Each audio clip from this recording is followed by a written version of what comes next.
ವಿದೇಶಾಂಗ ವ್ಯವಹಾರಗಳ ಖಾತೆಯ ಮಾಜಿ ಸಚಿವೆ ಮತ್ತು ಭಾರತದ ಅತ್ಯಂತ ಗೌರವಾನ್ವಿತ ನಾಯಕಿಯರಲ್ಲಿ ಒಬ್ಬರಾಗಿದ್ದ ಶ್ರೀಮತಿ ಸುಷ್ಮಾ ಸ್ವರಾಜ್ ಅವರದು ಶ್ರೇಷ್ಠ ವ್ಯಕ್ತಿತ್ವ. ತಾವು ನಿರ್ವಹಿಸಿದ ಎಲ್ಲ ಸಚಿವ ಸ್ಥಾನದಲ್ಲೂ ಸುಷ್ಮಾ ಅವರು ಅಲ್ಲಿನ ಕಾರ್ಯನಿರ್ವಹಣೆಯಲ್ಲಿ ಗಣನೀಯ ಬದಲಾವಣೆ ತರುತ್ತಿದ್ದರು. ಸುಷ್ಮಾ ಅವರು ಎಂದಿಗೂ ತಮ್ಮ ಮನದಾಳದ ಮಾತು ಹೊರಹಾಕಲು ಹಿಂಜರಿಯುತ್ತಿರಲಿಲ್ಲ. ಅವರ ಭಾಷಣಗಳು ಪರಿಣಾಮಕಾರಿ ಮತ್ತು ಪ್ರೇರಣಾತ್ಮಕ ಎರಡೂ ಆಗಿರುತ್ತಿದ್ದವು. ತಮ್ಮ ಪ್ರಖರ ಮಾತುಗಳಿಂದ ಮನೆಮಾತಾಗಿದ್ದ ಪ್ರಸಿದ್ಧ ರಾಜಕಾರಣಿ ಸುಷ್ಮಾ ಸ್ವರಾಜ್ ಇಂದು ನಮ್ಮ ನಡುವೆ ಇಲ್ಲ. ಆದರೆ ಅವರ ವ್ಯಕ್ತಿತ್ವದ ಛಾಯೆ ಮಾತ್ರ ಪ್ರತಿಯೊಬ್ಬ ಭಾರತೀಯನ ಹೃದಯದಲ್ಲೂ ಅಚ್ಚೊತ್ತಿ ಕುಳಿತಿದೆ. ದಿವಂಗತ ಸುಷ್ಮಾ ಸ್ವರಾಜ್ ಅವರ ಜಯಂತ್ಯುತ್ಸವವಾದ ಇಂದು ಅವರು ಸಂಸತ್ತಿನಲ್ಲಿ ಮಾಡಿದಂತಹ ಕೆಲವು ಪ್ರಖರ ಭಾಷಣಗಳನ್ನು ನೋಡೋಣ. ಯುಪಿಎ ಆಡಳಿತದ ಅವಧಿಯಲ್ಲಿ ಆಗಿದ್ದಂತಹ ಹಗರಣಗಳ ಬಗೆಗೆ ಕಿಡಿಕಾರುತ್ತಾ ಮಾತನಾಡಿದ್ದ ಸುಷ್ಮಾ ಅವರು, ಈ ಸರ್ಕಾರ ಪ್ರತಿ ಬಾರಿ ಒಂದೊಂದು ಹಗರಣ ಮಾಡುತ್ತಾ ಬಂದಿದೆ. ಹಿಂದಿನ ಹಗರಣದ ರೆಕಾರ್ಡ್ ಅನ್ನು ಮುಂದಿನ ಹಗರಣ ಮುರಿದು ಹಾಕುತ್ತದೆ. ಹೀಗೆ ಹಗರಣದ ಮೇಲೆ ಹಗರಣ ಮಾಡಿ ಲಕ್ಷಾಂತರ ಕೋಟಿ ಲೂಟಿ ಮಾಡಲಾಗಿದೆ ಎಂದು ಹೇಳಿದ್ದರು. हर सत्र से पहले इस सरकार का एक नया घोटाला उजागर होता है और दूसरा घोटाला पहले का रिकॉर्ड तोड़ता है, तीसरा घोटाला दूसरे का रिकॉर्ड तोड़ता है। सीडब्ल्यूजी में 70,000 करोड़ का नुकसान हुआ। सीडब्ल्यूजी में 70,000 करोड़ का नुकसान हुआ तो 2G में 1,76,000 करोड़ का घाटा और कोयला आवंटन में 1,86,000 करोड़ की लूट। और ये चाहते हैं कि हम इन विषयों को उठाए नहीं। अध्यक्ष जी, और केवल घोटाला नहीं करते अध्यक्ष जी, केवल घोटाला नहीं करते, उन घोटालों पर पर्दा डालने के लिए, उन घोटालों में लिप्त मंत्री और प्रधानमंत्री को बचाने के लिए तरह तरह की हरकतें करते हैं। अध्यक्ष जी, 2G पर पीएससी की रिपोर्ट को हुड़दंग करके इन्होंने वो रिपोर्ट रुकवाई। 2G पर गठित जेपीसी की रिपोर्ट इन्होंने तथ्यों के विपरीत तैयार करवाई और कोयला घोटाले की सीबीआई की जांच रिपोर्ट मंत्री ने कमरे में बुलाकर बदलवाई। और जब हम इन विषयों को उठाते हैं तो ये हमें गैर जिम्मेदार कह करके हमारा मुंह बंद करने की कोशिश करते हैं। ಭಯೋತ್ಪಾದನೆಯ ಬಗ್ಗೆ ಮಾತನಾಡಿದ್ದ ಸುಷ್ಮಾ ಸ್ವರಾಜ್, ಇಡೀ ದೇಶ ಒಟ್ಟಾಗಿ ಭಯೋತ್ಪಾದನೆಯ ವಿರುದ್ಧ ಹೋರಾಡಬೇಕು ಎಂದಿದ್ದರು. आतंकवादी का कोई धर्म नहीं होता, आतंकवादी का कोई रंग नहीं होता, आतंकवादी सिर्फ आतंकवादी होता है।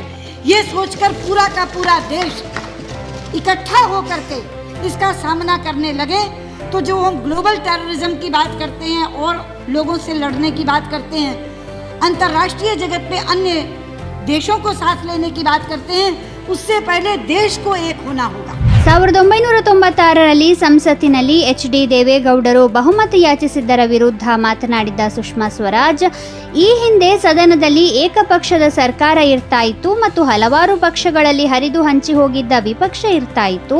ಆದರೆ ಇವತ್ತು ಇಲ್ಲಿ ಏಕತೆಯ ವಿಪಕ್ಷ ಕಾಣಿಸ್ತಾ ಇದೆ ಮತ್ತು ಹಲವಾರು ಪಕ್ಷಗಳಲ್ಲಿ ಹರಿದು ಹಂಚಿ ಹೋಗಿರುವ ಸರ್ಕಾರ ಕಾಣ್ತಾ ಇದೆ ಎಂದಿದ್ದರು. जनादेश की जो व्याख्या चाहें आप स्वीकार करें, लेकिन एक दृश्य जो इस सदन में उपस्थित हो रहा है उसकी अनदेखी आप नहीं कर सकते। आज से पहले इस सदन में एक दल की सरकार होती थी और बिखरा हुआ विपक्ष होता था, लेकिन आज बिखरी हुई सरकार है और एकजुट विपक्ष है। क्या ये दृश्य अपने आप में जनादेश की अवहेलना की खुली कहानी नहीं कह रहा? ಇದೇ ಸಂದರ್ಭದಲ್ಲಿ ಅವರು ಆಗಿನ ಪರಿಸ್ಥಿತಿಯನ್ನು ರಾಮಾಯಣ ಹಾಗೂ ಮಹಾಭಾರತ ಕಾಲಗಳಿಗೆ ಹೋಲಿಸಿ ಮಾತನಾಡಿದ್ದು ಬಹಳ ಪ್ರಶಂಸೆಗೆ ಪಾತ್ರವಾಗಿತ್ತು. इतिहास में पहली बार नहीं हुआ जबकि राज्य का सही अधिकारी अपने राज्याधिकार से वंचित कर दिया गया।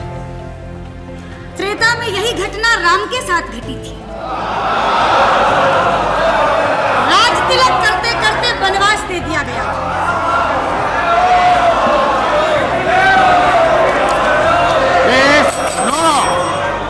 Come on. द्वापर में यही घटना धर्मराज युधिष्ठिर के साथ घटी थी, जब धूर्त शकुनी की दुष्ट चालों ने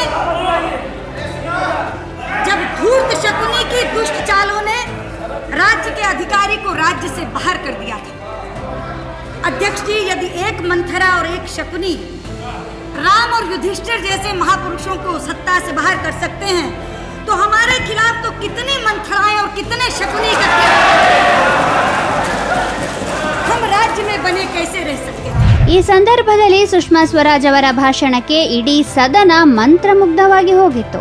ಅವರ ಭಾಷಣ ಎಷ್ಟು ಪ್ರಭಾವಶಾಲಿಯಾಗಿತ್ತು ಅಂದರೆ, ಆಗಿನ ಲೋಕಸಭಾ ಅಧ್ಯಕ್ಷ PA ಸಂಗ್ಮಾ ಅವರು, ಸುಷ್ಮಾಜಿ ನಿಮ್ಮ ಭಾಷಣವನ್ನು ಇಷ್ಟೊಂದು ಇಂಟ್ರೆಸ್ಟಿಂಗ್ ಮಾಡದಿರಿ ಅಂತ ಹೇಳಬೇಕಾಯಿತು. धर्मनिरपेक्षता बनाम सांप्रदायिकता पर राष्ट्रीय बहस होनी चाहिए। चाहते हैं हम चाहते हैं कि इस देश के संविधान निर्माताओं ने धर्मनिरपेक्षता की क्या कल्पना की थी और इस देश के शासकों ने उसे किस स्वरूप में ढाल दिया, इस पर राष्ट्रीय बहस होनी चाहिए।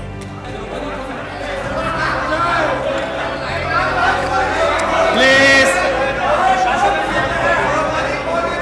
Come on.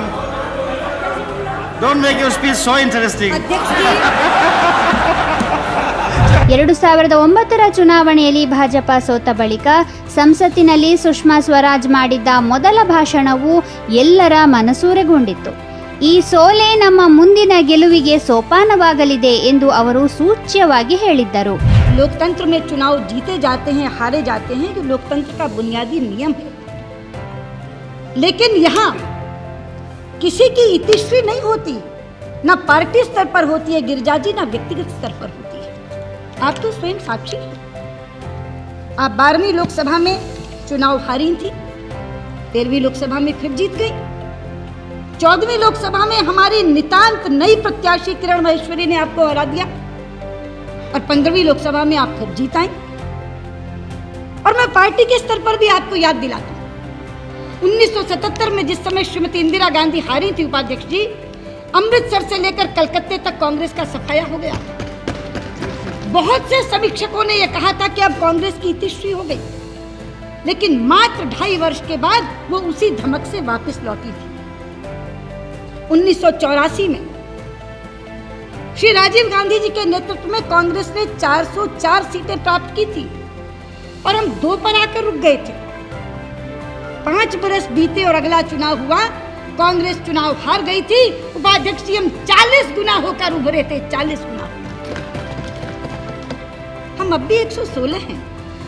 मैं आपकी संख्या 99 की याद करा दूं, आप 114 जीत कर आए थे। 116 114 से तो थोड़े ज्यादा ही होते।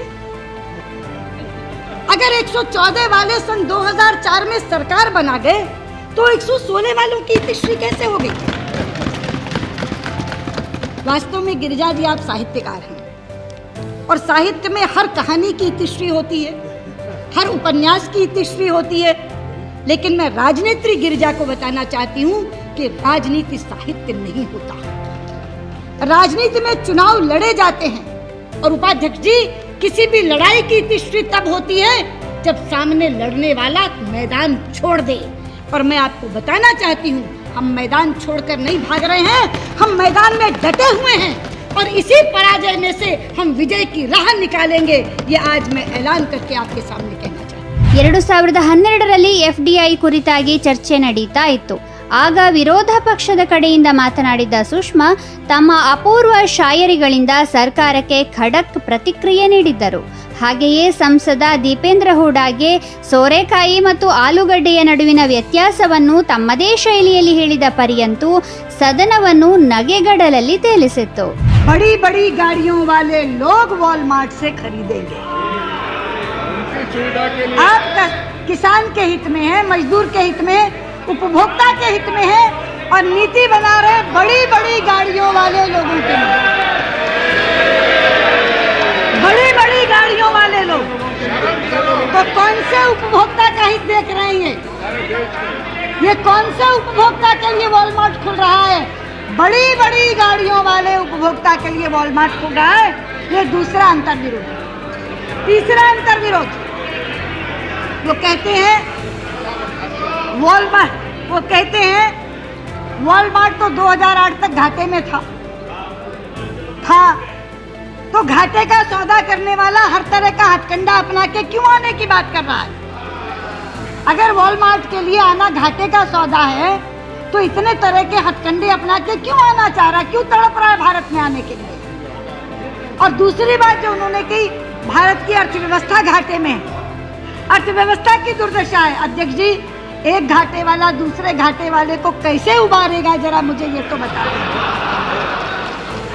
इसलिए जहां तक कपिल सिब्बल जी का सवाल है, वो कल पूरी तरह कंफ्यूज्ड थे, पता नहीं लग रहा था, उन्हें लग रहा था यहाँ से उठ के चांदनी चौक भी जाना है तो वहाँ लोग क्या कहेंगे, और लेकिन अपने दोनों नेताओं के सामने भी खड़ा होना है, वहाँ क्या कहेंगे। पूरा भाषण कंफ्यूजन से भरा हुआ भाषण कपिल सिब्बल का था, और बाकी चीज़ें डॉक्टर जोशी ने ऑलरेडी बता दी, सारे आंकड़ों से उनके भाषण को धराशायी किया। दूसरा भाषण आया लालू जी का। अब लालू जी ने तो मेरे लिए एक बड़ा जुगाड़ू सा शेर पढ़ दिया, यही घड़ा लगता है। मुझे लगता है उनके भाषण का जवाब तो मैं उन जैसे जुगाड़ू शेर में दे दूं तो ज़्यादा अच्छा होगा, क्योंकि उनको भाषा वही समझ में आती है। तो एक शेर मैं आपके लिए पढ़ देती हूँ, उसी तर्ज पर जो तर्ज आपने ली थी। आपको गांठें खोलना नहीं आता और मस्खरी के अलावा कुछ बोलना नहीं।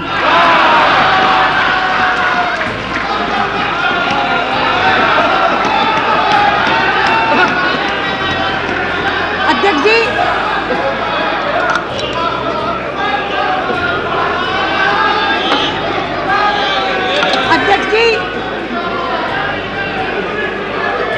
कांग्रेस के दूसरे वक्ता आए,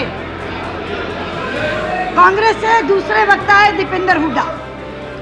अंत में उनका नाम जुड़ा।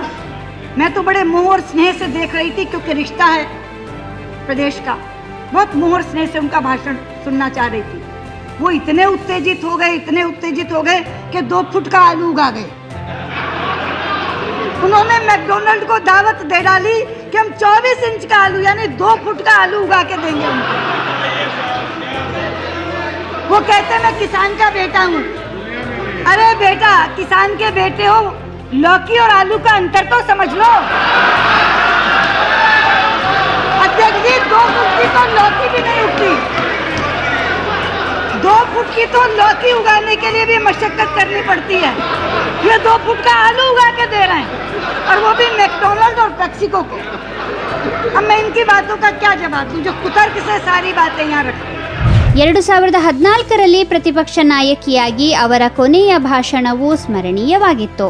और उलझकर सुलझा भी। मैं बहुत प्यार से कह रही हूँ, मेरे भाई कमलनाथ अपनी शरारत से इस सदन को उलझा देते थे, और आदरणीय शिंदे जी अपनी शराफत से उसे सुलझा देते थे।